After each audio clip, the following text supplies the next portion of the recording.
Lok Sabha speaker Om Birla कहते हैं कि कल की स्थिति भयावह थी और प्रधानमंत्री पर किसी भी तरह का अप्रत्याशित या अप्रिय घटना हो सकता था, इसलिए मैंने नरेंद्र मोदी को लोकसभा सदन आने से खुद ही रोका। अब सोचिए कि किसी देश के प्रधानमंत्री को उसी देश के राजधानी में स्थित लोकसभा सदन में असुरक्षित महसूस हो तो उस देश के आम नागरिकों के सुरक्षा दृष्टिकोण से कैसा सवाल उठेगा और क्या स्थिति रहती होगी किसी आम आदमी की, जो लोकसभा सदन Z+ सिक्योरिटी के बल के साथ में सुरक्षित रहता है, जो लोकसभा सदन के भीतर केंद्रीय सुरक्षा बल की तैनाती रहती है और कई एक ऐसे कोर होते हैं जो किसी भी लोकसभा को सुरक्षित रहते हैं, सबके अपने पर्सनल गार्ड्स होते हैं और सब लोग वहां सुरक्षा बल के साथ में मौजूद रहते हैं। बावजूद इसके किसी भी देश का प्रधानमंत्री अपने ही देश के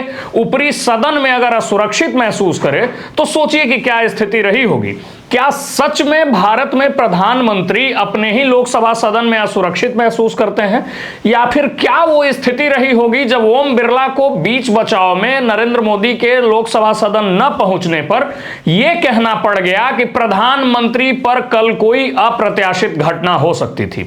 बेशक इस देश में कई एक ऐसे उदाहरण पेश हुए हैं जिसमें कि लोकसभा में किसी भी व्यक्ति के द्वारा बेजोड़ विरोध पेश किया जाता है, किसी स्थिति में बहुत भारी विरोध होता है, लेकिन ऐसी स्थिति कि उसी देश के लोकसभा सदन में उस देश का प्रधानमंत्री असुरक्षित हो, ऐसा शायद ही कभी देखने को मिला था। यह एक इतिहास बन गया है कि ओम बिरला जो कि स्पीकर हैं वो खुद इस बात को एडमिट कर रहे हैं, वो खुद इस बात को मान रहे हैं कि उनका अंदर में जो लोकसभा सदन चल रहा है, उनके अंडर में जो सदन चलती है, जहां कितना बड़ा और सुरक्षित सुरक्षा बल, केंद्रीय सुरक्षा बल की तैनाती होती है, इन सब चीजों के बाद, इन सब लेयर्स के बाद भी वो लोकसभा सदन असुरक्षित है। और उस देश के प्रधानमंत्री के लिए क्या मजाक है ये सुन के मजाक नुमा इसलिए भी लगता है कि आज तक कोई भी सांसद अपने ही लोकसभा सदन में असुरक्षित होने का दावा पेश नहीं किया था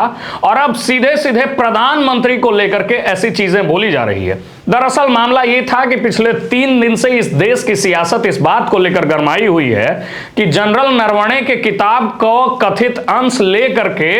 नेता प्रतिपक्ष राहुल गांधी लोकसभा सदन में बोलने आते हैं और उसके बाद स्पीकर के द्वारा उनको रोका जाता है और कहा जाता है कि आप किसी भी रिटन बुक जो कि अभी मार्केट में आई नहीं है उसके कथित अंश को जो है सोर्स लेकर कुछ भी नहीं कह सकते हैं। सवाल फिर ये उठता है कि आखिर उस किताब के किस पेज को नेता प्रतिपक्ष कहने वाले थे जिसको लेकर उनको रोका जाता है। उसके बाद कल भारी विवाद होता है लोकसभा सदन में, यहां तक हो जाता है कि 8 सांसदों को निलंबित किया जाता है। सांसद जो थे वो कागज फाड़ कर स्पीकर पर फेंक कर अपना विरोध जताते हैं। ऐसा कहा जाता है कि ओम बिरला इसलिए नहीं आए। उसके बाद जो है 2 और लोग आते हैं, उन लोगों पर भी उसी तरीके का विरोध होता है। यह विरोध थमने का नाम ही नहीं ले रहा था कि गोड्डा से सांसद निशिकांत दुबे जो कि भाजपा से हैं, वो भी अपना विरोध प्रस्तुत करते हैं और वो